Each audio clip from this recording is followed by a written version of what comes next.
নমস্কার, শুভ্ররাত্রির আরও একটি সরাসরি আয়োজনে আপনাদের প্রত্যেককে স্বাগত জানাই। আপনারা যারা প্রতি রাতে এই আয়োজনে সম্পৃক্ত হন, আপনারা জানেন আমরা এক এক দিন এক একটি বিষয় নিয়ে এক একটি ভাবনা নিয়ে আপনাদের সঙ্গে কথা বলতে চাই এবং প্রতি রাতে আপনারাও ঠিক একইভাবে আমাদের সঙ্গে সেতু পারাপার করেন। আমরা এপার থেকে ওপারে যাই, আপনারা ওপার থেকে এপারে আসেন। আর এই যাতায়াতের মধ্যে আমরা প্রত্যেক দিন যে ভাবনাগুলো নিয়ে কথা বলতে চাই, সেই ভাবনাগুলো আপনাদের কতটা ছুঁয়ে গেল এবং আপনারা কতটা সেই ভাবনাগুলোকে নিয়ে নিজেরা ভাবছেন, তাই আমাদের ভাবার প্রধান বিষয়। আজ এমন একটি বিষয় যে বিষয়টি নিয়ে হয়তো বা আপনারা ইতিমধ্যেই রোমাঞ্চিত, কারণ আমরা গতকালকেই আভাস দিয়েছিলাম, কিন্তু আজ সত্যি সত্যি বলি আমাদের সঙ্গে স্টুডিওতে কলকাতার শুধু নয়, এই মুহূর্তে বাংলা ভাষাভাষীতে যারা নাচ বিষয়টিকে পছন্দ করেন কিংবা অন্য ভাষাভাষীরও যারা নাচ পছন্দ করেন এবং নিয়মিতভাবে তাদেরকে সামাজিক মাধ্যমে কিংবা নানা মঞ্চে দেখেন, কলকাতার অত্যন্ত জনপ্রিয় দুই নাচের শিল্পী, নৃত্যশিল্পী, তারা প্রধানত জুটি বটে। তারা আজ রাজ্যে এসছেন। আগামীকাল তনুশ্রী ক্রিয়েশনের একটি অনুষ্ঠান টাউন হলে সন্ধে 5:30 থেকে, সেই অনুষ্ঠানে তারা আমন্ত্রিত শিল্পী। আমার সঙ্গে স্টুডিওতে আজ আমন্ত্রিত অতিথি হিসেবে রাতকালীন এই আয়োজনে ডক্টর দৈপায়ন চৌধুরী এবং পায়েল বসাক। দৈপায়ন এবং পায়েল, আপনাদের দুজনকেই স্বাগত জানাই। একদম শুরুতেই আমি একে একে যাই। প্রথমে দৈপায়ন, আপনাকে দিয়েই যাই যে আপনি এমন একটি প্রফেশনে আছেন যে প্রফেশনটি অবভিয়াসলি, মানে এই প্রফেশনে তো পদ্মশ্রী, পদ্মবিভূষণ ইত্যাদি রয়েছে। আবার ঠিক একইভাবে আমাদের চারপাশের এই সমাজ এটাও বলে যে একটি ছেলে নাচ কেন করবে, তার কাছে তো আরও অনেকগুলো অপশনস আছে জীবনে, এবং ছেলেরা নাচ করবে মানেই তার মধ্যে একটু মেয়েলি মেয়েলি ব্যাপার থাকবে। এই যে একটি ভাবনা থেকে আমরা বড় হই, সেখান থেকে আপনি আজ অত্যন্ত জনপ্রিয় এক নৃত্যশিল্পী ইত্যাদিতে পরে আসব, কিন্তু আমি শুধু প্রথমে জানতে চাইবো যে আপনার পরিবার এবং আপনার ছোটবেলায় নাচ কোথায় কিভাবে শুরু হয়েছিল। একদম, আসলে আমি এই ধরনের প্রশ্ন খুব পছন্দ করি, কারণ ছেলেদের নাচ করা ব্যাপারটা আমি আজকেও আর কি তনুশ্রী ক্রিয়েশনের একটা শোতেও বলছিলাম। তো আমার ছোটবেলায় বেসিক্যালি নাচটা না খুব স্বাভাবিকভাবে এসেছে। মানে আমি ওই টিভিতে গান হতো আর তার সাথে আমার বাবা রবীন্দ্রসঙ্গীত গাইতেন। আমাদের বাড়িতেও একটুখানি সংস্কৃতির একটু পরিবেশ ছিল। তো বাবা যখন গান গাইতেন তখন আমি নিজের মনেই নাচ করতাম। এটা আমি বলছি যখন 4 বছর বয়স কি 5 বছর বয়স। তো সেই সময় আর কি মাও একটু আধটু দেখাতেন। তো সেই সময়তেই আর কি আমার এক কাকু, তিনি প্রফেশনালি তবলা বাজান। তো উনি বলেন যে এই সময় থেকেই প্রথাগতভাবে নাচটাকে শেখানো জরুরি এবং ব্যাপারটাকে একটু সিরিয়াসলি দেখা জরুরি। তো স্বাভাবিকভাবেই মধ্যবিত্ত বাঙালি বাড়িতে যেটা আর কি হয় যে ছেলে নাচ করবে এবং নাচ শিখবে, এটাই একটা শিফট, মেন্টাল শিফট। ভিতর থেকে একটা কি যেন হবে, অনেক কিছু, একটা রিস্কি ব্যাপার, খুব অল্প মানুষ এই আপনার বাড়িতে এটা মা না বাবা কার মধ্যে বেশি হয়েছিল? মানে এটা আমার মায়ের মধ্যে একটু বেশি ছিল, মানে স্কেপটিক্যাল ছিল শেখানোর ব্যাপারে। বাবা এই ব্যাপারে অনেকটাই বেশি, অতটা বেশি ভাবেননি, একদম শেখো, কোনো ব্যাপার নেই ইত্যাদি। তো তারপরে আমার ক্লাস 1 থেকে আর কি শেখা শুরু। এবং শেখা শুরু বলতে কি, আমি যখন নাচ শিখতে শুরু করি তখন আমি বুঝিনি যে বিষয়টা কি আর তার আনুষঙ্গিক কি কি ঘটনা ঘটতে পারে। এবার ক্লাস 1 হলো, 2 হলো, 3 থেকে আস্তে আস্তে যখন স্কুলে যেতে শুরু করলাম, আমার মানে স্বাভাবিকভাবেই এই ছেলেটা নাচ করে, কারণ কি সারা স্কুলের মধ্যে আর কোনো ছেলে নাচ করে না, আমি একা নাচ করি। তো ফলে কি আমি আস্তে আস্তে একটু কর্নারাইজড হতে শুরু করলাম। সেইটা আস্তে আস্তে আর একটু বড় হলাম। ফলে কি হলো, আমার ভিতরে না একটা সাংঘাতিক রকমের একটা ইনসিকিউরিটি ব্যাপার, যে ডান্স ব্যাপারটা করি, খুব ভালোবাসি, কিন্তু সেটা যেন সবাইকে জানাতে না হয়, কারণ আমি ছাড়তেও পারবো না। তো এটা না অনেকটা সেই গোপন প্রেমিকার মতন ব্যাপার, যেটা সবসময় আমি ভালোবাসছি। অথচ খুব একটা সাধারণ এক্সাম্পল দিই, যখন আমি ধরুন পাড়ার মধ্যে দিয়ে হেঁটে বেরোচ্ছি এবং নাচের স্কুলেই যাচ্ছি, সেই সময় আমার যে ঘুঙুরের ব্যাগ রয়েছে, এবার ঘুঙুরের একটা ঝনঝন করে বাজলেই প্রতিবেশীরা জিজ্ঞেস করবে কোথায় যাচ্ছে, তখন আমাকে বলতেই হবে যে আমি নাচের স্কুলে যাচ্ছি। তখনই স্বাভাবিকভাবে নাচের স্কুল, দেন তারপরে পুরো এপিসোড গুলো শুরু হয়ে যাবে যে কি কি কোয়েশ্চেন, কেন শিখছো, কি শিখছো। তো সেইটা মানে অবচেতনে খুব ছোটবেলাতে, মানে শিশু মনে খুব একটা গভীর প্রভাব ফেলেছিল। সেই তখন তো আপনি মানে সোজা হয়ে হেঁটে যেতেন, মানে সোজা হয়ে হেঁটে যেতাম, কিন্তু তাও মানে যখন আমি ধরুন কলকাতায় নাচ শিখতে যেতাম, ট্রেনে যেতাম, তখনও আর কি যাতে জার্কিং এ ঘুঙুরের আওয়াজটা বেশি না হয়, বাড়িতে ধরুন যে সমস্ত পুরস্কার ইত্যাদি থাকতো, তো আমার প্রতিবেশী এসে বললেন যে বাহ, আপনার ছেলে নিশ্চয়ই স্পোর্টসে ভীষণ ভালো, খুব ভালো। তখন বাবা বলল যে না, ও আসলে এই পুরস্কারগুলো নাচের কম্পিটিশন থেকে জিতে পেয়েছে। তখন নাচ বলে আমার ধরুন পা থেকে মাথা অবধি একবার চেক করে নেবেন। তখন বাবা বললেন যে হ্যাঁ, ও তো নাচ শেখে ইত্যাদি ব্যাপার। তো ওই যে আমি বুঝতে পারতাম যে সবাই স্বাভাবিকভাবে নিচ্ছে না ব্যাপারটা, এবং ব্যাপারটার মধ্যে যে কি ভুল আছে কি ঠিক আছে সেটাও আমি জানতাম না। জিনিসটা ভালো লাগে, করছি তাই এই করেই আজকে 30 বছর হয়ে গেল আমার, প্রায় 24 বছরের নাচ শেখার জীবন, এবং এখনো শিখে যাচ্ছি। এই আস্তে আস্তে ইনসিকিউরিটি গুলোও অনেকটা কেটে গেছে। এক্সেলেন্ট, আমরা আসবো এই প্রসঙ্গগুলোতে। পায়েল, আপনার কাছে বিষয়টি কি, মানে আপনার কিভাবে শুরু হয়েছে? আমি মফস্বলের একটি মেয়ে, এবং আমার বাবার ইচ্ছাতেই আমার নাচ শেখাটা শুরু। তো আমার বাবা প্রথম যার কাছে, কোথাকার আমরা, মানে আমরা যদি জায়গাও জানতে চাই। আমার বাড়ি হচ্ছে শান্তিপুর। হ্যাঁ। তো আমার বাবা প্রথম যে শিক্ষিকার কাছে নাচ শেখাতে নিয়ে যান, তিনি বলেছিলেন যে ও তো ছোট বাচ্চা, সবাই টিভি দেখে নাচ করে, নাচটা সবার জন্য নয়। তো উনি আমাকে আর নাচটা শেখাননি। তো সেখান থেকে তারপর আরেক টিচারের কাছেও নিয়ে যান, সেখানেও আমি ছোটবেলায় খুব কাঁদতাম। তো তিনিও আমাকে শেখাতে চাননি যে এ তো নাচ করেই না, শুধু কাঁদে, একে দিয়ে নাচ হবে না। তো আলটিমেটলি তারপরে আমরা একই গুরুর কাছে নাচ শেখা শুরু করি কৃষ্ণনগরে। আন্টির কাছে আমি আগেই শুরু করেছিলাম। এবার ওর যেহেতু বিভিন্ন ডান্সের স্কুলে খুব একটা সুবিধা হচ্ছে না, বা তখন আমাদের একজন কমন আমার নেবার, ওদের রিলেটিভ আছেন, তো তিনি তখন বলেন যে আমার ডান্সের স্কুলের কথা। তারপর ও সেই ডান্স স্কুলে শুরু করে, জানি বল, সেখান থেকেই শুরু করি। এবং ও যেটা বলছিল যে ছেলেদের নাচ করা নিয়ে যেমন একটা বাঁকা নজর রয়েছে, মেয়েদেরও কিন্তু মানে কিছুটা হলেও সমস্যার সম্মুখীন হতে হয়। যেমন আমাকেই অনেকে বলেছে যে মেয়ে তো নাচ শিখে কি হবে, বিয়ে তো হয়েই যাবে, বিয়ের পরে তো নাচ করতে সেটা পারবে অনেক না। বড় বয়সে হয় আমার মনে হয়, মানে ইনি যেটা ফেস করেছেন, মানে দৈপায়ন হ্যাঁ, যেটা ফেস হয়তো করেছেন, ওর মতো মানে অতটাও কিছু মেয়েরা face নাচ করতে- করবে, হ্যাঁ, এটা অনেকটা কিন্তু স্বাভাবিক। আমার মানে বাড়িতে অনেকেই পছন্দ করতো না, যেহেতু পড়াশোনার ক্ষতি হচ্ছে নাচের জন্য। আমার বাবা কোনোদিন নাচ বন্ধ করাননি। আমার পরের দিন ইংরাজি পরীক্ষা, তার আগের দিনও বাবা প্রোগ্রাম করাতে নিয়ে গেছেন, কিন্তু আমি সেই ইংরাজি পরীক্ষায় 99 পেয়েছি। আরে বাহ। তো মানে কোনো কিছুতেই, মাধ্যমিক হোক উচ্চ মাধ্যমিক, কোনো কিছুতেই নাচ বন্ধ হয়নি, এবং সেটা এখনো চলছে। মানে শুরুটা ওইভাবেই যে বাড়ির সাপোর্ট, মানে আমি বাড়ির যদি support, বলি যে বিশেষ করে আমার বাবার সাপোর্ট। ঠিক, সেখানেও কি মার কোনো বাধা নিষেধ মা ছিল? মানে বিপক্ষে ছিল না, কিন্তু মা গানটা বেশি পছন্দ করতেন। কিন্তু তারপরে নাচটাও এখন মানে মায়েরও ফুল সাপোর্ট রয়েছে আমার নাচের প্রতি। কিন্তু ওই যে যেটা জানতে চাইছিলাম, মানে how did you like it, মানে আমি যদি এটা জানতে চাই যে হয় না যে আমি এটা করব বা এটা আমার ভালো লাগছে, মানে তার তো একটা কোথাও একটা স্পার্ক থাকে যে আমি উনাকে দেখে, বা আমার ওই না হলে তো প্রথাগতভাবে ইনি যেটা বললেন যে মধ্যবিত্ত বাঙালি ছেলেমেয়েরা সবাই হয় নাচ নয় গান নয় আঁকা শেখা বা কবিতা শেখা ইত্যাদি তো চলেই, কিন্তু আমি বলছি যে আমার এটা ভালো লাগছে করতে, এই যে continuation of the art form, সেটা কিভাবে কখন কোথায় স্পার্ক করলো? আমি যখন জন্মেছিলাম, এটা আমি শুনেছি বাড়ির লোকের মুখে, আমার পায়ে নাকি ঘুঙুরের মতো কিছু একটা দাগ ছিল। তো তারপরে মানে কোথাও মিউজিক হলে আমার এমনি এমনি হাত পা চলতো, বা টিভিতেও যদি কিছু গান হচ্ছে বা কিছু হচ্ছে, আমি নিজের মতো নিজের মনে নাচতাম ছোট থেকেই। তারপরে আস্তে আস্তে এই নাচটা শেখা শুরু হলো। আমি নিজেও জানি না আমি কখন এটাকে এত ভালোবেসে ফেলেছি, এবং এখন এটা যে মানে এটা ছাড়া আমি থাকবো একটা দিন, সেটাও আমি ভাবতে পারি না। এক্সেলেন্ট। আমরা এই আলোচনাগুলোতে আসবো। শ্রদ্ধেয় দর্শক, আপনারা যারা এই আয়োজন দেখছেন, আপনারা ইতিমধ্যেই চিনেছেন তাদের, বা তাদের সত্যি অর্থেই তাদের কাজকর্ম যারা নিয়মিতভাবে দেখেন, এ রাজ্যে প্রচুর ফ্যান ফলোয়ার আছে তাদের, আমরা জানি। তো আপনারা সবাই মিলে তাদের একটি অসাধারণ কাজ দেখুন, তাদের একটি শৈল্পিক বিনোদনের একটি বিষয় আমরা আপনাদের সঙ্গে ভাগ করছি, দেখুন।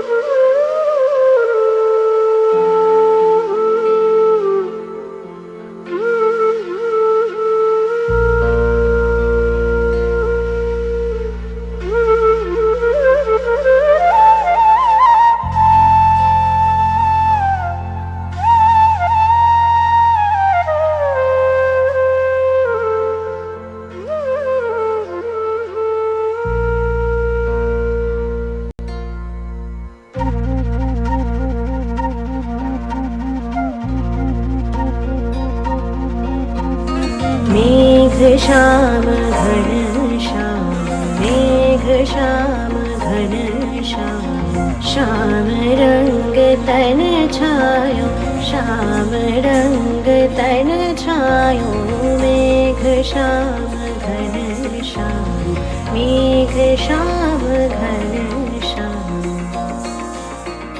শ্যাম সুন্দর গিরিধারী শ্যাম সুন্দর গিরিধারী মানস মধুবনে মধু মাধবী সুরে মানস মধুবনে মধু মাধবী সুরে মুরলি বাজাও বলো চারি মুরলি বাজাও বলো চারি শ্যাম সুন্দর গিরিধারী শ্যাম সুন্দর গিরিধারী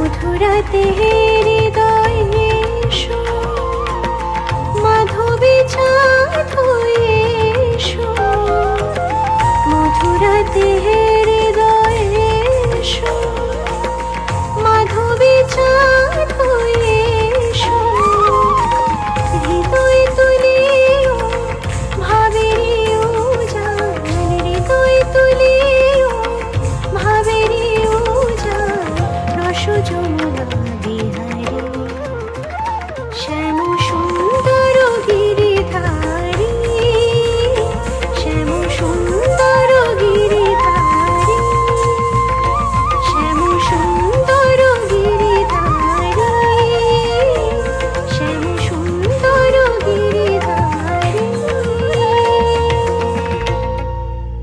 শ্যাম সুন্দর গিরিধারী শ্যাম সুন্দর গিরিধারী এই যে আমরা মানে এই অসাধারণ একটি নিবেদন দেখলাম, এই যে প্রফেশনালিজম, আমি যদি এই জায়গাটা একটু আসার চেষ্টা করি, মানে অ্যাট ইয়োর এজ আপনারা দুজন, আমার মনে হয় কোথাও আমাদের প্রত্যেককে, মানে আমরা যারা ভালো কাজ দেখতে ভালোবাসি দর্শক হিসেবে, আপনারা কোথাও একটা এই ইঙ্গিত দিতে চাইছেন যে প্রত্যেকটা কাজের মধ্যে এক ধরনের প্রফেশনালিজম থাকা প্রয়োজন। মানে এই যে আপনারা রেকর্ডিংটা করলেন, এটা অন্য যে কোনো একটি বারান্দায় করা যেতে পারতো, বা একটি ঘরে করা যেতে পারতো, একটি মঞ্চে স্ক্রিন দিয়ে করা যেতে পারতো, একটি সেই অর্থে উঠোনে করা যেতে পারতো, কিন্তু অনেকটা অর্থ ব্যয় করে আপনি যখন একটা 4 মিনিটের কাজ করছেন, তার পেছনে দুজন শিল্পীর অবশ্যই তাদের কিছু ধ্যান ধারণা থাকে।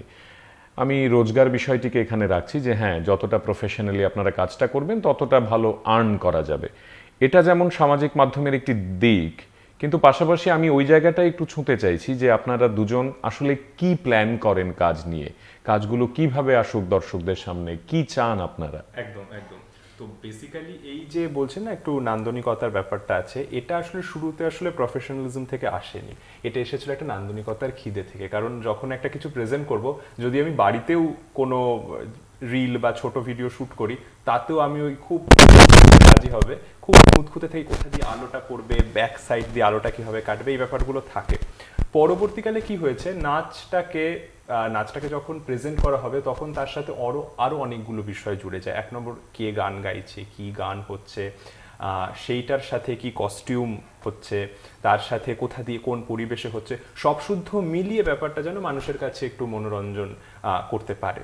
তো সেই জন্যেই বেসিক্যালি সেইভাবেই আমাদের ইউটিউব চ্যানেলটা খোলা, এবং তারপরে সেখান থেকে এক্সটেনশনে আমরা একটা প্রোডাকশন হাউস খুলেছি, মঞ্চ প্রোডাকশন বলে। সেখানে আমরা চাইছি যে আমাদের এই ভাবনাগুলোর অংশ যাতে আমাদের পশ্চিমবঙ্গের অন্যান্য যারা প্রত্যন্ত এলাকায় রয়েছেন, যেখানে সেইভাবে লাইমলাইট পৌঁছায়নি, টিভি পৌঁছায়নি, মফস্বল এলাকা, সেখান থেকে থেকেও আমরা আর্টিস্টদের খুঁজে বার করছি, অডিশন প্রসেস রাখছি এবং সেখান থেকে তাদেরকে দিয়ে আমরা হচ্ছে বিভিন্ন রকমের ডান্স, গান, স্পেশালি গান, ভাষ্য, আবৃত্তি, বিভিন্ন সেকশনে আমরা মঞ্চ প্রোডাকশনের বিভিন্ন সাইটগুলো আমরা সেইভাবে এটা কি নিজেরা মফস্বল থেকে এসেছেন বলে, শহরের ওই সেইটা- প্রতিযোগিতাটা দেখেছেন বলে? একদম তাই। আমি বেসিক্যালি যেহেতু আমরা দুজনেই মফস্বল থেকে এসেছি, আমি শহরের মানুষ বা কলকাতার মানুষ বা মেগা সিটির মানুষজনদের পিছনে যথেষ্ট জুনুন রয়েছে, কিন্তু আমি যেটা মফস্বলের ছেলে মেয়েদের মধ্যে যেটা দেখেছি যে ওই যে কোনো কাজ করতে গেলে 2 ঘন্টা 3 ঘন্টা ট্রেন জার্নি করে গিয়ে পৌঁছে ঠিক তো। হচ্ছে যদি 9টার সময় কোনো ক্লাস শুরু হয়, আমি নিজেই করেছি প্রত্যেক সপ্তাহে ভোর 5টা ট্রেন ধরে আমাকে হচ্ছে কৃষ্ণনগর থেকে প্রত্যেক সপ্তাহে ক্লাস 6 থেকে 12 অবধি আমাকে যেতে হতো। তো ওই যে একটা এক্সট্রা পুশ করা, তার জন্য তোমার ফ্যামিলি সাপোর্ট দরকার, তোমার মেন্টাল সেট আপ হয়ে যাওয়া দরকার যে তোমাকে এই পরিমাণ পরিশ্রম করতে হবে। এই যে ব্যাপারটা, এই মেন্টাল স্ট্রেংথটা কিন্তু আপনি কেন করতেন এই সব? মানে আপনি তো অন্য কিছু করতে পারতেন, বন্ধুদের সঙ্গে আড্ডা মারতে পারতেন, খেলতে পারতেন। একদমই তাই। সেইটাই যে কেন করতাম, সেই প্রশ্নটারই উত্তর খুঁজে বেড়াচ্ছি সত্যি কথা বলতে। কারণ ওই যখন রাস্তা দিয়ে হেঁটে যেতাম ভোর 5টার সময়, একটা ক্লাস 6 বা 7-এর বাচ্চা তার মার হাত ধরে, প্রত্যেকটা বাড়িতে দেখতাম ফ্যান চলছে, আর ফ্যানের আওয়াজে এত হিংসে হতো কারণ প্রত্যেকটা বাড়িতে সবাই ঘুমাচ্ছে আর আমাকে হচ্ছে সকালবেলায় যেতে হচ্ছে। কিন্তু কখনো যে যাব না এটা কোনোদিনও ভাবতেই পারিনি। এখন ভাবি যে কেন ভাবিনি, বা অনেক সহজ রাস্তা ছিল, সেটা তো নিয়ে করতেই পারতাম, এগোতেই পারতাম। ওই নিজেকে এক্সপ্রেস করার খিদে, একজন শিল্পী তো হতে পারিনি কিন্তু একজন শিল্পী হওয়ার যে চেষ্টা, যে নিজেকে প্রকাশ করছে একটা শিল্প মাধ্যমের মধ্যে দিয়ে, সেই হাঙ্গারটা থেকেই পুরো জার্নিটা বা সমস্তটাই হয়েছে। দারুণ। আপনাকে এটা কতটা প্রভাবিত করে? মানে আমরা এই যে ধরুন আমরা যদি ত্রিপুরার কথা বলি বা আগরতলার কথা বলি, আমরাও প্রতিদিন বলি যে কলকাতার কাছে তো আমরা মফস্বলী। আমরা এখানে নিয়মিতভাবে, আমি সেদিনও এক অত্যন্ত জনপ্রিয় শিল্পী কলকাতার, তাকে বলছিলাম এই স্টুডিওতে বসেই, এবং এখানে বসেই আমি পশ্চিমবঙ্গের বা কলকাতার তামাম শিল্পীদের বলেছি কথা সরাসরি, যে আপনারা এখানে যে কথাগুলো বলেন টিভি ক্যামেরার সামনে, যে আগরতলার মতো দর্শক আমরা কোথাও দেখিনি, ত্রিপুরার মতো দর্শক কোথাও দেখিনি, তারপর আপনারা ফিরে গিয়ে যখন কলকাতার চ্যানেলগুলোতে ইন্টারভিউ দেন, তখন আপনারা বলেন কলকাতার মতো দর্শক আমরা কোথাও দেখিনি, রবীন্দ্র সদন বা রবীন্দ্র মানে ইত্যাদি গিরিশ মঞ্চের মতো এরকম দর্শক কোথাও পাইনি। আমেরিকায় গিয়ে যখন বলেন তখন বলেন যে এখানে কি অসাধারণ দর্শক, ভাবাই যায় না, কলকাতা এখন এত অনুষ্ঠানের দর্শক হয় না। এই যে মানে শিল্পীদের নানা ধরনের, মানে আমি বলবো যে শব্দটা কি বলা যায়, মানে চালাকি বলা যায় বা চতুরতা বলা যায়, ইত্যাদি বলাই যায়। তো সেখানে মফস্বলে যারা জন্মান এবং তারা যখন লড়াই করে নিজেদের যোগ্যতায়, মানে কোনো নেপোটিজমের ধার না ধরে তারা যখন নিজেদের মতো করে প্রতিষ্ঠিত হন, যেটা দৈপায়ন বলছিলেন, সেখানে তো আরো অনেকের কুনজর থাকে এবং সুনজর থাকে। আমি যদি আরো ভেঙে বলি আপনাকে পায়েল, যে ধরুন পশ্চিমবঙ্গে নিশ্চয়ই এমন শিল্পীরা আছেন যারা আপনাদের দুজনকে মাথায় হাত রেখে বলেছেন এগিয়ে যা, আমরা সঙ্গে আছি। আবার এমন বহু শিল্পীরা আছেন বা নিশ্চয়ই থাকবেন যারা বারবার বলতে চাইবেন যে এটা কি নাচ নাকি, এটা তো নাচ না। এই তফাৎগুলোকে কিভাবে আলাদা করেন? মফস্বলের মানুষের মধ্যে, মানে আমি শহরের লোকেদের প্রতি সম্মান রেখেই বলছি, মফস্বলের মানুষদের প্রতি মধ্যে একটা আলাদা খিদে থাকে। এই ভোর 4টের সময় উঠে আমি নিজে স্যারের কাছে ক্লাস করতে যেতাম সোনারপুরে, 5টা ট্রেন ধরে আমাদের 11টা থেকে ক্লাস থাকতো। সেদিন হয়তো স্যার নেই, কিন্তু আধ ঘন্টা হয়তো ক্লাস হয়েছে, কিন্তু ওই যে ক্লাসে যাচ্ছি তার আগের দিন থেকে আমাদের মধ্যে যে একটা আনন্দ, মানে কি যে শান্তি, পরের দিন আমরা নাচের ক্লাস আছে। তো এইটা আমি জানি না, শহরের লোকজন হয়তো অনেক রকম সুযোগ সুবিধা খুব সহজেই পেয়ে যায়, কিন্তু মফস্বলের লোকজন সেগুলো খুব সহজে, স্টেশনের পাশে বাড়ি হয়ে ট্রেন মিস করার একটা গল্প আছে, তো অনেকটা সেই রকম হয়ে যায়। আর দাদা যেটা জিজ্ঞেস করছেন যে অন্যান্য শিল্পীদের, মানে শিল্প মহলের ভিতরেও তো অনেক রকম ব্যাপার রয়েছে। এবার সেইটার ক্ষেত্রে কি হয়, ব্যাপারটা হচ্ছে ওই বিশুদ্ধ শিল্পের সন্ধানে যতটুকু নিজে সৎ থাকা যায়। তার কারণ কি হয়, এমনি ধরুন আজকে ইন্টারভিউতে কথা বলছি, কালকে ইন্টারভিউতে কথা বলছি, দর্শকও তো খুব বোকা নয়, তারাও বুঝতে পারেন যে কোনটা সত্যি কোনটা মিথ্যে এবং কে কতটা অনেস্ট রয়েছেন। আমি চাইবো যে যতটা সম্ভব অনেস্ট পুরো ব্যাপারটাকে এক্সপ্লেন করার, নিজের দিক থেকে বলার। আর আর্টিস্টদের অবশ্যই, যে কোনো আর্টিস্ট কেন বলবো, যে কোনো সেলিব্রেটেড পার্সোনালিটিরই একটা দায় রয়েছে ক্যামেরার সামনে সত্যি কথা বলার সাহস। আপনারা কাজগুলো কিভাবে ঠিক করেন?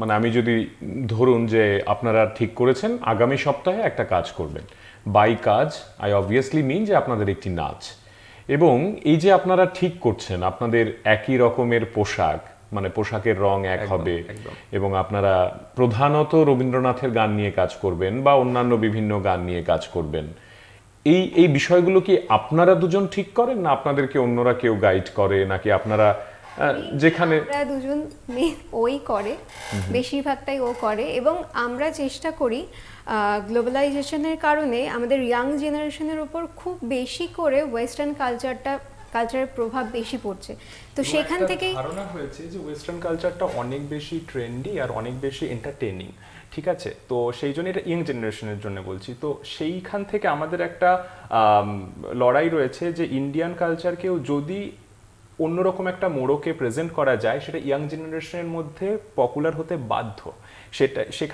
সেখানে এরকম কোনো জায়গা নেই যে ব্যাপারটা বোরিং বা ইত্যাদি কিছু। সেই কারণেই আমরা আমাদের যে সমস্ত নাচ করি সেগুলো রবীন্দ্র, সেমি ক্লাসিক্যাল, নজরুল, হ্যাঁ ক্লাসিক্যাল বা সেমি ক্লাসিক্যাল ইত্যাদি সমস্ত রকম জনারকেই ধরে করি। সেক্ষেত্রে যেটা হয় সেটা হচ্ছে যে এখন যেরকম হয়েছে মাঞ্চ প্রোডাকশনের, যেমন মাঞ্চ মিউজিকও এসেছে, সমস্ত গান আমরা নিজেরাই রেকর্ড করাচ্ছি, কিছু কিছু গান আমি নিজে লিখি, কম্পোজ করি। তো সেই সমস্ত ক্ষেত্রে যেগুলো কম্পোজ করা নিজের গান, সেগুলো তো হঠাৎ করে কোনো খেয়ালে এলো, সেইভাবে আমি লিখলাম ইত্যাদি ব্যাপার। কিন্তু যদি মনে করি যে এই বছরের মধ্যে এই কটা দিন রয়েছে, আজকে রবীন্দ্র জয়ন্তী রয়েছে, কালকে স্বাধীনতা দিবস রয়েছে, তো সেই সমস্ত দিনে আমাদেরকে দেওয়ার জন্য, দর্শকদের কাছে দেওয়ার জন্য কি কি কন্টেন্ট হতে পারে, সেক্ষেত্রে আমরা খুঁজি যে রবীন্দ্রনাথ ইত্যাদি। তারপরে আমরা ভাবি সেটাকে ভেঙে একটু অন্যরকম করে কিছু করা যায় কিনা, যেমন দেওয়া যায় কিনা। যেমন জাস্ট একটু আগেই যেটা আর কি আপনারা দেখলেন, সেখানে শুরুতে একটা বন্দিশ রাখা, তার সাথে একটা নজরুলের গানকে জুড়ে দেওয়া, তাতে কি হলো, আমাদের ডান্সটা করতেও সুবিধা হলো, গানটাও একটা অন্যরকম ভাবে মাত্রা পেল। যদি কেউ সেটাকে প্রতিযোগিতায় ব্যবহার করে, স্টেজ পারফরমেন্সে ব্যবহার করে, নাচের সাথে গানকে যতটা জুড়ে সেইভাবে প্রেজেন্ট করা যায়, সেই জায়গাটা থেকেই আর কি মেনলি কাজগুলো। আমি যদি একটু মানে ওই আর্নিং এর জায়গাটায় আসি, যারা আজকের এই আয়োজন দেখছেন এবং যারা মনে মনে হয়তো বা ঠিক ওই রকম, আমাদের রাজ্যেও তো মফস্বল আছে, আমাদের রাজ্যেও তো পাহাড় আছে, সেখানে কত কত ছেলেমেয়েরা যারা হয়তো বা আজকে রাতে টিভি দেখতে পাচ্ছে না কারণ তাদের বাড়িতে টিভি নেই, কিন্তু তারা নাচ ভালোবাসে, একদম স্কুলে হয়তো বা কাল মানে একটি চটি পায়ে যাবে, গিয়ে নিজের মতো করে স্কুলে একটু নাচবে। এই যে ছেলে মেয়েরা যারা প্রত্যেকদিন স্বপ্ন দেখে রাত্রিবেলা যে আমি মঞ্চে যাব, আমি নাচ করব, গান করব, কবিতা করব, তারা যেটা মানে আমি বলতে চাইছি আমার আবেগের জায়গা থেকে, যে তারাও তো নিশ্চয়ই কোথাও গিয়ে এটা ভাবে যে এটা তো আমি বেশি করতে পারবো না, কারণ এটাতে তো আর্নিং নেই, এটা দিয়ে আমি কি করব, আমাকে টিচার হতে হবে, আমাকে ডাক্তার হতে হবে, আমাকে ইঞ্জিনিয়ার হতে হবে। কিন্তু আমার অতিথি আজকে আপনি দ্বৈপায়ন, আপনি ইলেকট্রিক্যাল ইঞ্জিনিয়ারিং এ পিএইচডি করেছেন, এবং আপনি পায়েল, আপনি সংস্কৃততে গ্র্যাজুয়েশন করেছেন, এবং এখন হয়তোবা নিশ্চয়ই আরো অন্যান্য পড়াশোনা করবেন। এই যে একজন পিএইচডি হোল্ডার একেবারে ভিন্ন ধর্মের একটি বিষয় নিয়ে, এবং তাও বিদেশের মাটিতে গিয়ে তিনি পড়াশোনা করে নিজের মেধার জানান দিয়েছেন, আমার প্রশ্ন এটাই আপনার কাছে, প্রশ্ন না মানে আমি শুধু বিনয়ের সঙ্গে জানতে চাইছি যে আমার রাজ্যের ছেলে মেয়েরা, আমার ছোট ছোট ভাইয়েরা বা আমার সন্তান সমজারা, তারা যারা এই শিল্প মাধ্যমটিকে আঁকড়ে ধরে হয়তো বা অন্য আর কিছুই করতে চাইছে না, তাদেরকে আপনি কিভাবে ইন্সপায়ার করবেন? মানে এটা দিয়ে কি ভাত খাওয়া যায়? এক্স্যাক্টলি, কারণ এই প্রশ্নটার উত্তর আমি আরো গর্বের সাথে দিতে পারতাম যদি আমি শুধুমাত্র এটাই করতাম। এটাও আমার কাছে যে খুব বিশাল বড় গর্বের নয় যে শুধুমাত্র যদি ডান্সের দিকটা দেখি, যে ইঞ্জিনিয়ারিংটাকে আমাকে করতে হয়েছে, এখানেও কিছুটা ওই সামাজিকভাবে প্রমাণ দেওয়া এবং কনভেনশনাল ওয়েতে নিজেকে প্রুফ করে তারপরে নাচটাকে তুলে ধরে দেখানো যে দেখো আমি তোমাদের সোজা রাস্তাটাতে হেঁটে আমি এটা সাথে রেখেছি।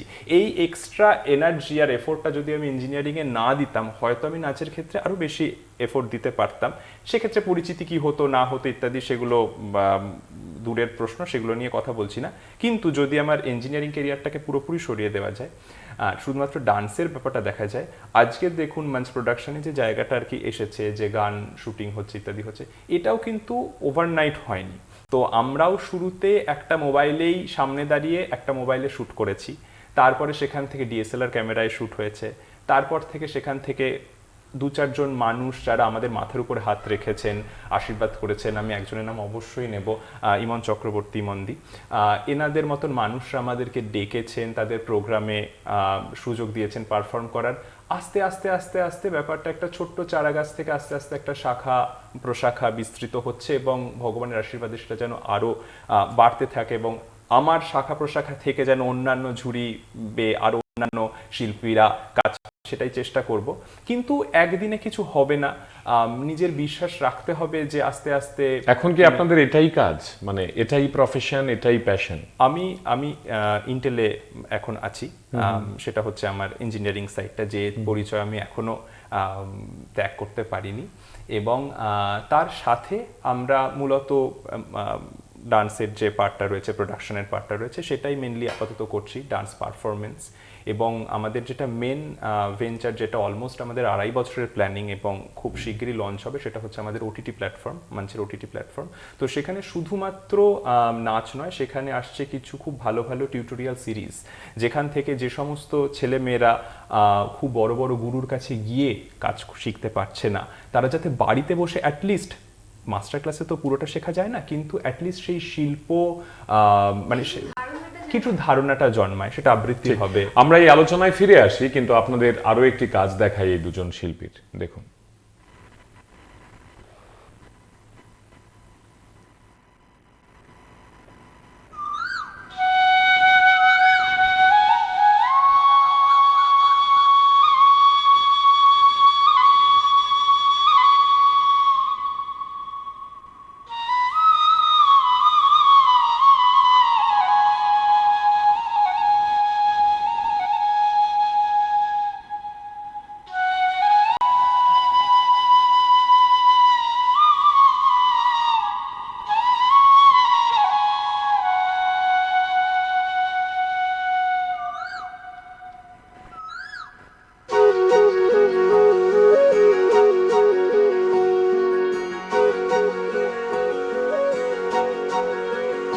প্রাণ সখী রে ওই শোন কদম্ব তলে বংশী বাজায় কে, প্রাণ সখী রে ওই শোন কদম্ব তলে বংশী বাজায় কে, বংশী বাজায় কে গো সখী, বংশী বাজায় কে,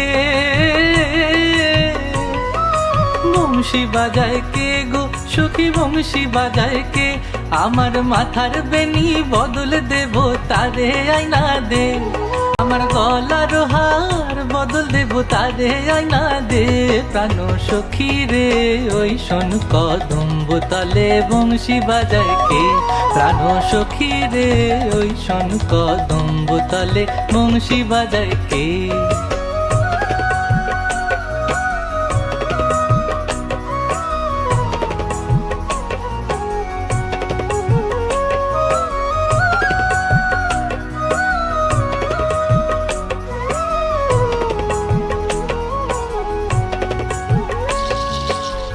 ও সখী গো বুকে আমার পারা ফুটে পীড়িতের গন্ধে, ও সখী গো বুকে আমার পারা ফুটে পীড়িতের গন্ধে, দিবানিশি বান্ধি তারে সকাল দুপুর সন্ধে, কি মায়া লাগাইতে সোনার চান্দে, হারে কি মায়া লাগাইছে সোনার চান্দে, ভুলিতে পারি না সৈগ মনে আমার কান্দে, কি মায়া লাগাইছে সোনার চান্দে, হারে কি মায়া লাগাইছে সোনার চান্দে, যে পথ দিয়ে বাজায় বাঁশি, যে পথ দিয়ে যায় সোনার নুপুর পরে পা, যে পথ দিয়ে বাজায় বাঁশি, যে পথ দিয়ে যায় সোনার নুপুর পরে পা, আমার নাকের বেসর তুইলা দিমু সেই না পথের গায়, আমার গলার হার ছড়িয়ে দিমু সেই না পথের গায়, যদি হার জড়িয়ে পড়ে পায় প্রাণ সখী রে, ওই শন কদম্ব তলে বংশী বাজায় কে, প্রাণ সখী রে, ওই শন কদম্ব তলে বংশী বাজায় কে।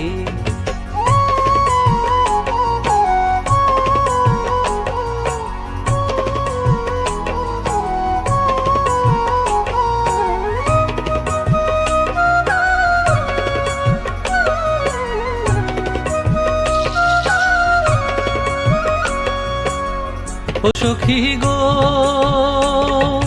ফুলের মালা লইয়া হাতে ডাকি গানের ছন্দ। আমরা প্রতিনিয়ত ঠিক এইভাবেই PB24 এর পর্দায় আপনাদেরকে এমন বিষয়গুলোই তুলে ধরতে চাই যে বিষয়গুলো নিয়ে আমরা আসলে একটু ভাবতে পারি, একটু কথা বলতে পারি এবং আমাদের মতো করে পরিবারে আলোচনা করতে পারি। আমি নিশ্চিত আজকে এই শহরে শত শত মা বাবারা তারা তাদের মতো করে বিষয়গুলো নিয়ে ভাবছেন যখন ডক্টর দ্বৈপায়ন এবং পায়েলকে একসঙ্গে দেখছেন, এবং তারা দেখছেন যে এইভাবেও তো শিল্পচর্চা করা যায়, বিদেশের মাটিতে গিয়ে PhD করা এবং অন্য আরেকটি বিষয় নিয়ে গ্র্যাজুয়েশন করার পাশাপাশি নিজেদের মতো করে নিজেদেরকে জনপ্রিয় করে তোলা যায় যদি সেই সাধনা থাকে। এবং যে সাধনার গল্পগুলো আপনারা শুনছেন, এই সাধনাগুলোর গল্পগুলো চট করে তাদের জীবনে ধরা দেয়নি, এ কোনো রূপকথা নয়। ডক্টর দ্বৈপায়ন, আপনার কাছে এটাও জানতে চাইবো, মানে আপনারা এই যে একসঙ্গে থাকছেন বা থাকার সিদ্ধান্ত নিয়েছেন, আপনাদের প্রেম কাহিনী শুনতেই মানে আমরা পারি, মানে তাতে চ্যানেলের TRP একটু বাড়তে পারে। আমার খুব একটা মানে সেই অর্থে অন ক্যামেরা এই নিয়ে আগ্রহ নেই, কিন্তু আমার আগ্রহের জায়গাটা এটা যে আপনারা একসঙ্গে ঘর বাঁধবেন বলে যখন ঠিক করলেন তখন নাচই কি আপনাদের মানে কমন বন্ডিং ফ্যাক্টর ছিল, নাকি আপনারা এর বাইরে গিয়ে একটি সম্পর্কে ছিলেন এবং তারপরে আপনাদের মনে হচ্ছে যে নাচকে কেন্দ্র করে আমরা সম্পর্ককে আরো মানে নিজেদের মতো করে আপন করি? আমি বলবো না তুই বলবি?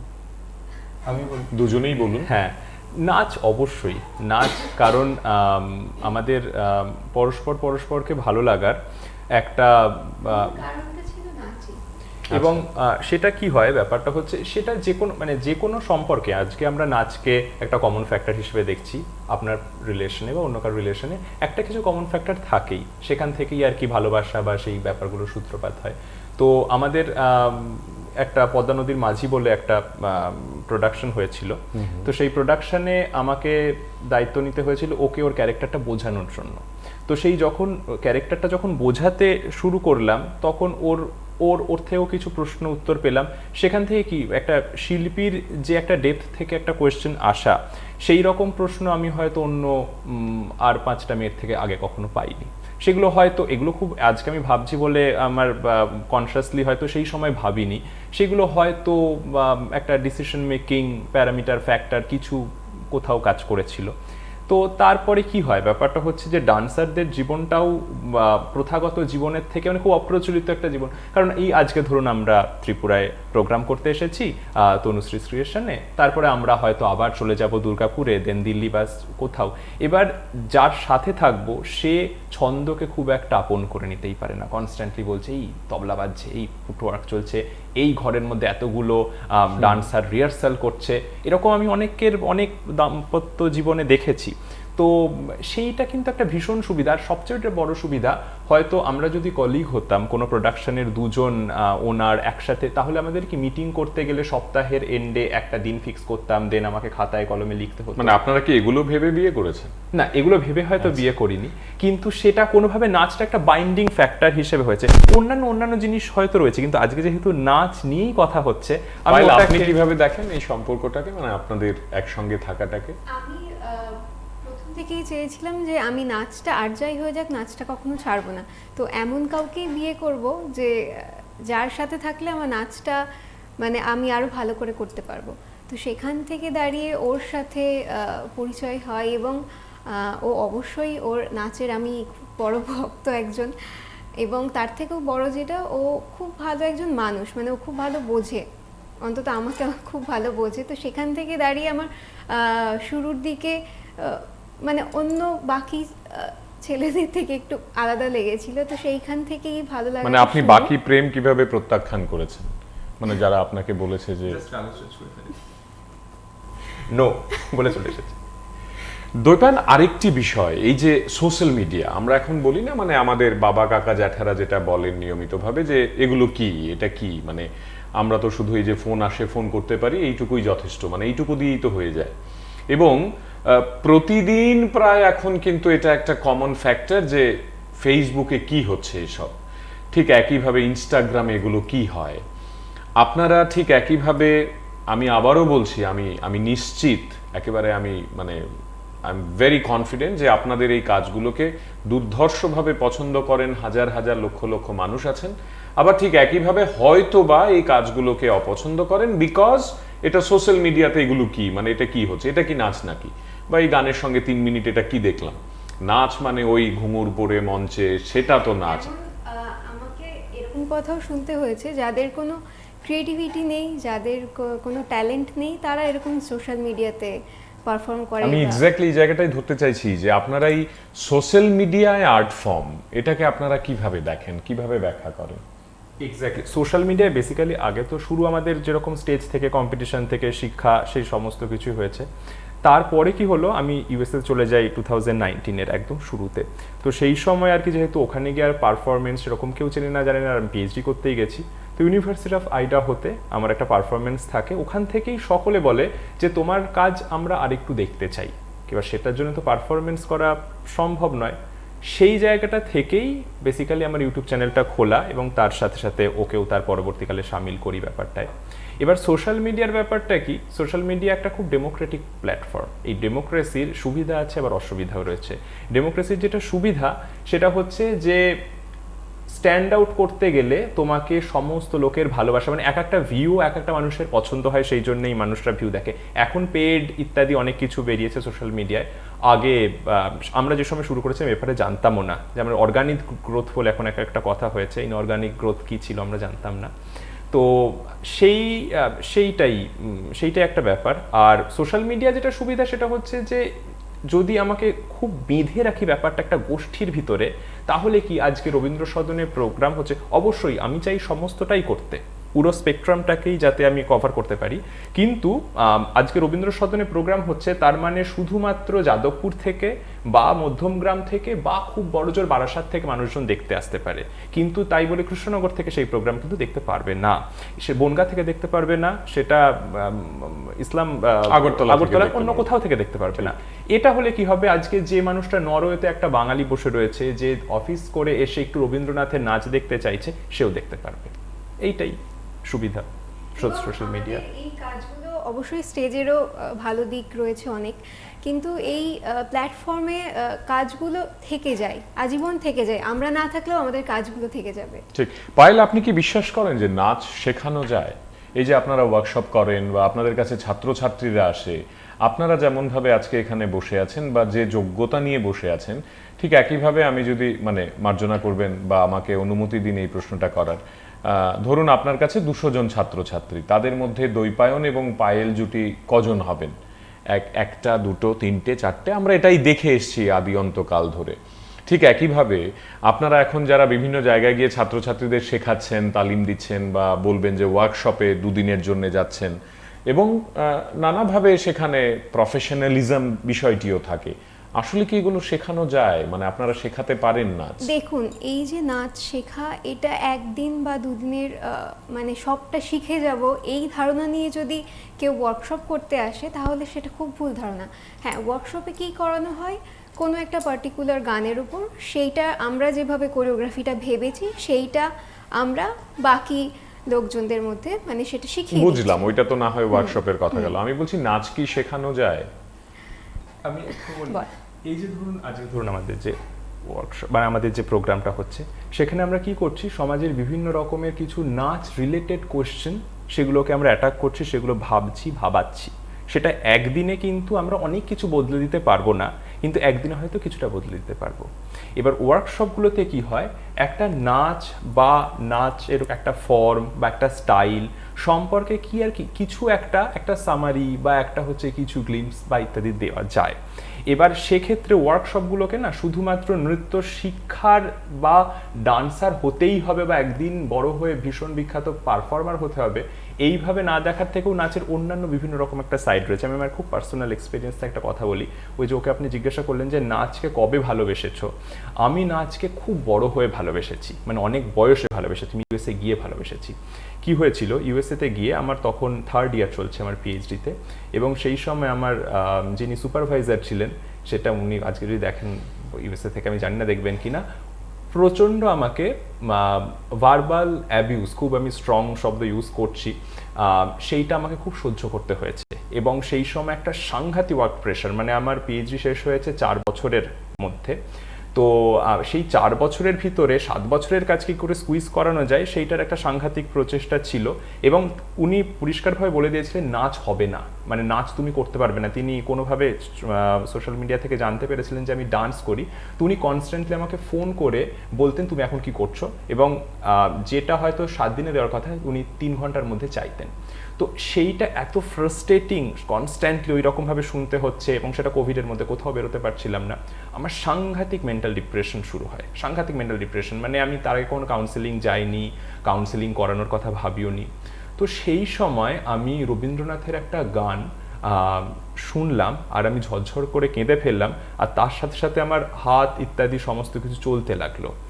তারপরে আমি দেখলাম কিছুদিন ধরে ওইটা প্র্যাকটিস করার পরে আমি বুঝলাম ওটা একটা আমার জীবনে থেরাপির মতন কাজ করছে। আমার এখনো গুজবাম্পস দিচ্ছে। কোন গানটা সেটা? সেটা অনেকগুলো গানই সেই সময় আর কি ছিল।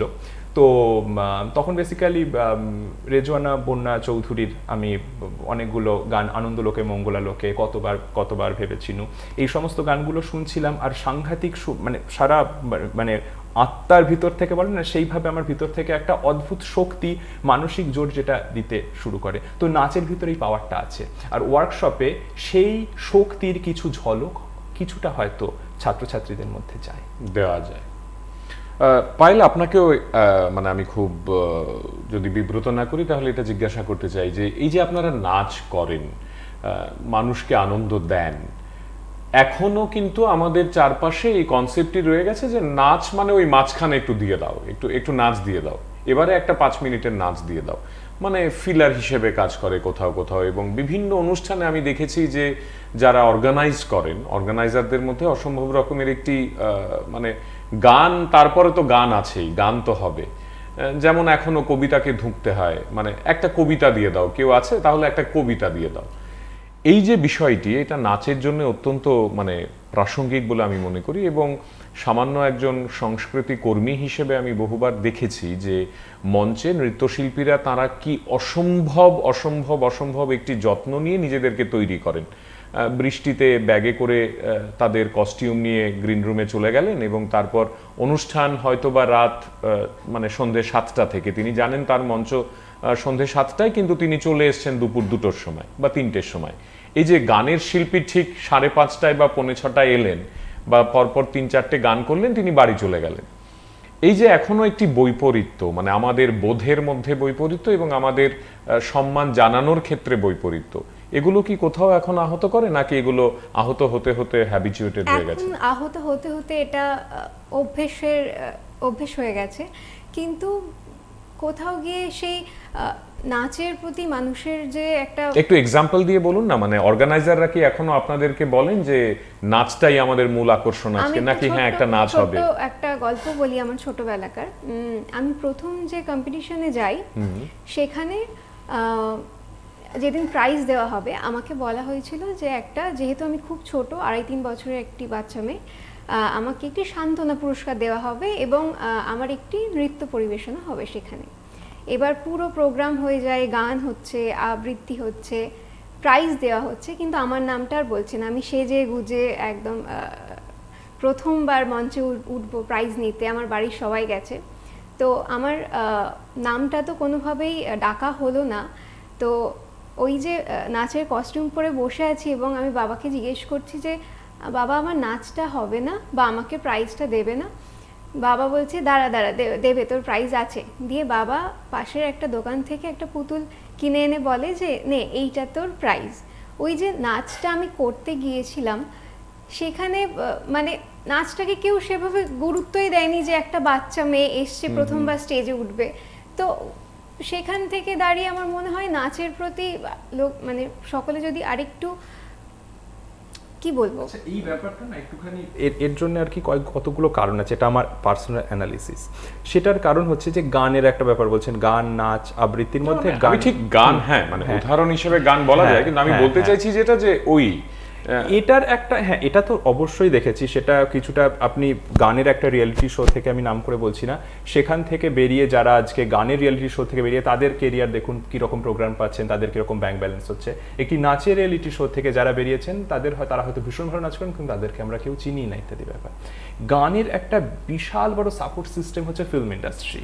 তার কারণ যতজন আমরা তো প্রচুর পুরনো দিনের একদম ক্লাসিক্যাল যারা করেছেন তার পরের অধ্যায়ের কথা আমি বলছি, এটা রেকর্ড দুনিয়ার যখন এলো তখন কিন্তু আমরা সেই সমস্ত সঙ্গীত শিল্পীদেরই মনে রাখি যাদের সিনেমার গান ভীষণ বিখ্যাত হয়েছে।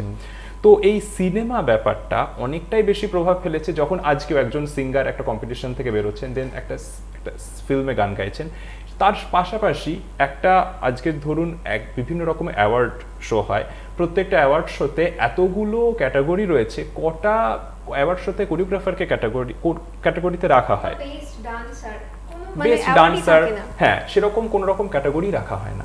তো হয়তো থাকে খুব কম, খুব কম। মানে হাতে এবং গোনা কয়েকটা। এবং আরেকটা ব্যাপার যেটা হচ্ছে নাচ ব্যাপারটাকে না খুব একটা সিরিয়াসলি নেওয়াও হয় না এন্টারটেনমেন্ট ফিল্ডে। এখন আমার যেটা মনে হয়েছে দুটো সাইড না খুব আলাদা হয়ে রয়েছে নাচের ক্ষেত্রে। একটা হচ্ছে নাচের পপুলার মিডিয়াম, যেটাকে আমরা ঝিঙ্কু নাকুর মিডিয়াম বলতে পারি, আর একটা সাইড রয়েছে যেটা হচ্ছে ক্লাসিক্যাল বিদগ্ধ মিডিয়াম, এবং দুটোর একসাথে মেলবন্ধন হচ্ছে না।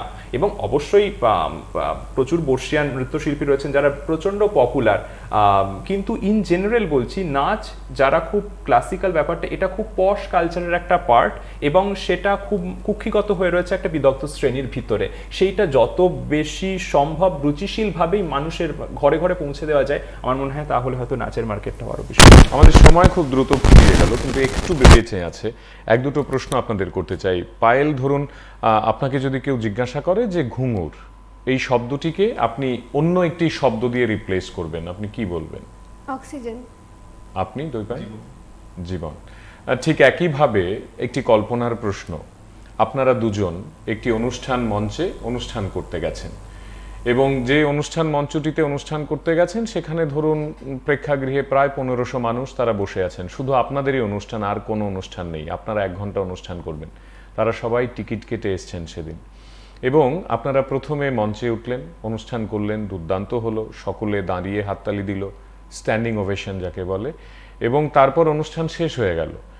তারপর দর্শকরা আবার বসে পড়লেন, বসে পড়ে তারপর আপনাদেরকে বলতে বললেন মাইক্রোফোনে কিছু, এবং বলা হলো যে আপনারা দুজনে মিলে ওই 1500 জন মানুষ যারা 1 ঘন্টা আপনাদের অনুষ্ঠান দেখলেন এবং দাঁড়িয়ে হাততালি দিলেন, তারপর বসেও গেলেন, তাদেরকে দুটো লাইন আপনারা বলতে পারবেন।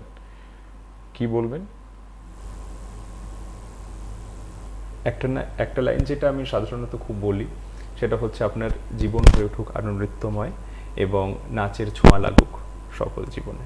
আপনি?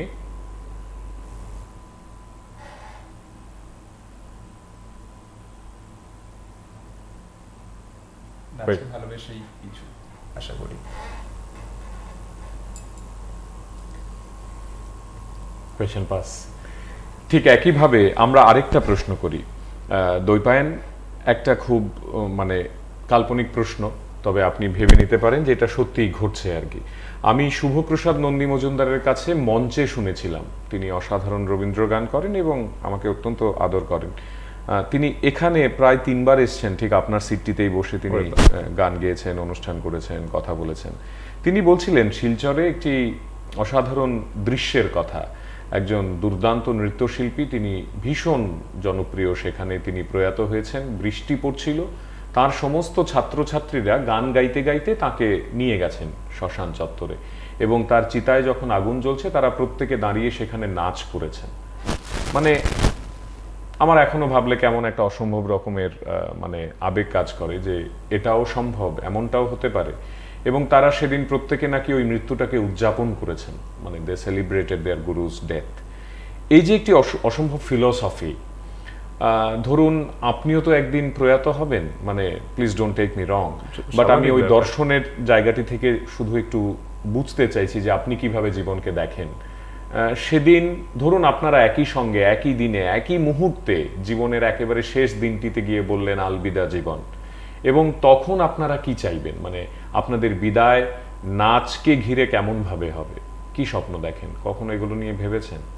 হ্যাঁ, এত দূর তো কখনো ভাবিনি, তার কারণ নাচকে নিয়ে মানে সেই সময় যদি সেলিব্রেট করার জন্য একজনও কেউ থাকবেন কিনা আমি জানি না, সেরকম কন্ট্রিবিউশন সারা জীবনে করে উঠতে পারবো কিনা জানি না, কিন্তু ওই যে শিল্পীর যে খিদে থাকে যে শতবর্ষ পরে কে পড়ছে আমার লেখাটা, সেই জায়গাটা থেকেই মনে হয় যে যেটা আমরাও যেমন আছি, আমাদের যারা সিনিয়র রয়েছেন তাদের ভিতর থেকেও যে নৃত্যের যে শক্তি সেইটার একটা মিডিয়াম হিসেবে কাজ করব এবং সেইটাকে ট্রান্সলেট করে দেবো, ট্রান্সফার করে দেবো আমাদের নতুন জেনারেশনের মধ্যে। এই প্রজন্মের ছেলে মেয়েদের জন্য কি বলবেন যারা এই শহরে বা অন্যান্য বিভিন্ন শহর এবং সারা পৃথিবী জুড়ে আপনাদেরকে দেখেন নিয়মিতভাবে, যারা ছোট বয়সে যারা স্বপ্ন দেখে দ্বৈপায়ন এবং পায়েল হবে, তাদের জন্য আপনাদের বার্তা? তাদেরকে এটাই বলবো, এক নম্বর যেটা সেটা হচ্ছে যে নাচ করতে গেলে বা যে কোনো শিল্পী হতে গেলে তার একটা বেশ অনেক বছরের একটা পরিশ্রম দরকার, একটা শিক্ষা দরকার, প্রথাগত শিক্ষা দরকার, এবং সেটা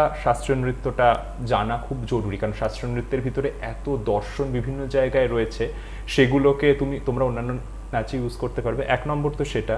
দুই নম্বর হচ্ছে যে ফোকাসটা যেন খুব পরিষ্কার থাকে, কারণ নাচের সাথে আরও অন্যান্য জিনিস হয়ে যায়, বন্ধু বান্ধব, রিলেশনশিপ, তারপরে বাড়ি থেকে একটা প্রেশার, দেন সরকারি চাকরি, দেন আমার লড়াইটা শেষ হয়ে গেল, আমি এবার সরকারি চাকরি করে, আর অনেক বছর পরে যখন আমার 50 বছর বয়স তখন আমি বললাম ছোটবেলায় করতাম, এখন ছেড়ে দিয়েছি, করলে অনেক দূরই করা যেত কিন্তু কিছুই করা হয়নি, সেই লড়াইটা যেন লড়ে যেতে হবে। এবং আপনি কি বলবেন পায়েল? একদমই তাই। মানে আপনিও একই কথা বলবেন? আমাদের আজকের এই আলোচনা আপনারা শুনলেন, এবং এই আলোচনায় আপনারা যারা আছেন আপনাদের সকলকে আমরা আন্তরিকভাবে ধন্যবাদ জানাই। আমরা যেতে যেতে তাদের দুজনের কাজ আরও একবার আপনাদের দেখাই। আজ এই পর্যন্তই। আগামীকাল নতুন কোনো বিষয়, নতুন কোনো ভাবনা, স্টুডিওতে হয়তো বা কোনো অতিথি আপনাদের অপেক্ষায়। শুভরাত্রি। কি হয়েছে?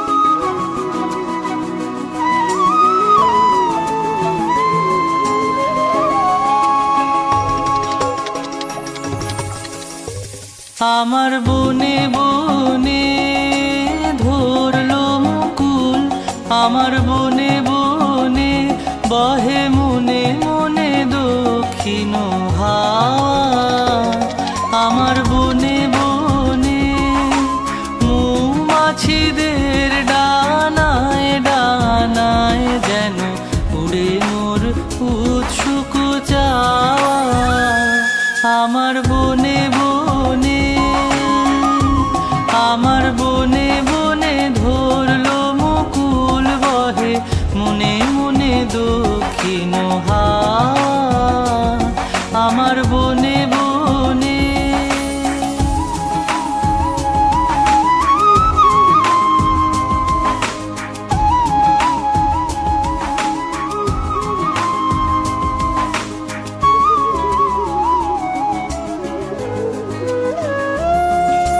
গোপন শ্রাবণ কুসুমে কে এমন সুগভীর রং দিল একে, গোপন শ্রাবণ কুসুমে কে এমন সুগভীর রং দিল একে, নব কিশলয় শিহরণে, নব কিশলয় শিহরণে, ভাবনা ভাবনা আমার হলো ছাওয়া, আমার বনে বনে ধরলো মুকুল, আমার বনে বনে।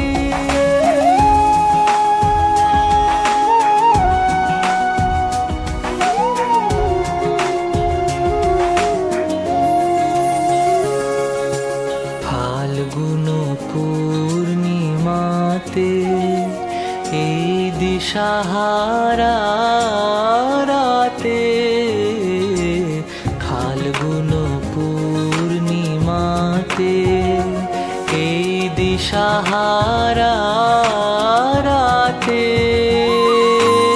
নিদ্রাবিহীন গানে কোন নিরুদ্দেশের পানে,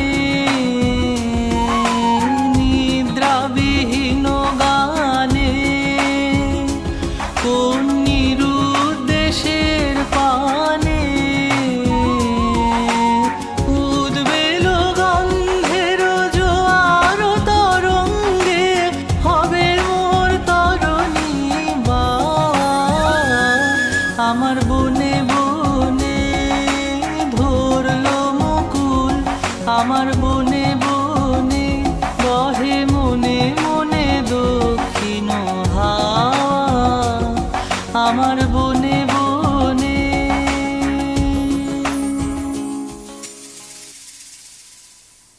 আমার বনে